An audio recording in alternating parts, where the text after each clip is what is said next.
This was right after nung call ko na naudlot.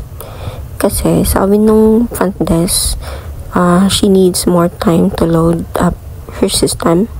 So, ayun, sabi ko na lang din na I will just call back later. Basically, we did call back every 20 minutes. 3 times ra po naman na ginabuhat sa anak nga kanang specific nga reservation. If dili jud ma-resolve after 3 callbacks, kanang among ginabuhat kay ginasend na mo siya sa among supervisor, then amo na ding supervisor mag callback anak nga reservation.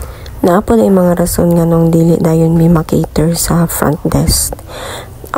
Isa ana is kanang kuan pag busy gud ang hotel, kay sila pa man pod ang mag-assist sa mga walk-in na guest ba. So mo na pag na mag-walk-in, ila man ang i-assist. At the same time, na manawag sa ila doble po ilang work ba.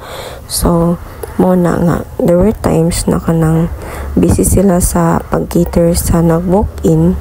So need pa jud nila i-load up ilang system para pangitaon ang reservation na ako ang i-ask. Labi na pod og kanagong bago pa pod kanang gibook ang reservation, dili po dayon na nila makita dayon sa ilang system. Mo na usahay mo na siya nga mo na sila nga i-load up sa nila ilang system, allow more time, allow 20 minutes or 30 minutes.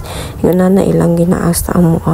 Kami pod amo ra pod silang sabton, pero mas better gyud most of the time nga makater mi kay naghan jud mi ko talisod kay abso og permanente callback.